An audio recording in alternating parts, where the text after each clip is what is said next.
தக்காளி வாங்கிட்டு வந்தா அது தக்காளி அழுகி போயிட்டு இருக்கு. ஆமா, கெட்டு போயிட்டு இருக்க. தூக்கி போட்டுரு ஜோயல். ஏன்? ஆமா, இது கெட்டு போயிடுச்சுல, இதனால மத்த தக்காளியும் கெட்டுடும் ஜோயல். அது போல நைட்ல தூங்க போகும்போது இந்த மொபைல் என்ன பண்ணுங்க, தூரமா வச்சிருங்க.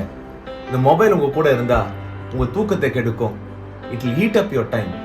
நாளை தினத்துல நீங்க எனர்ஜியா பிரிஸ்கா இருக்க முடியாது. உங்க டெய்லி ரொட்டீன்ல ப்ரொடக்டிவிட்டியா இருக்க முடியாது. வேதத்துல ஒரு வசனம் சொல்லப்பட்டிருக்கிறது, கொஞ்சம் புளித்தமா பிசைந்தமா முழுவதையும் புளிப்பாக்குங்க.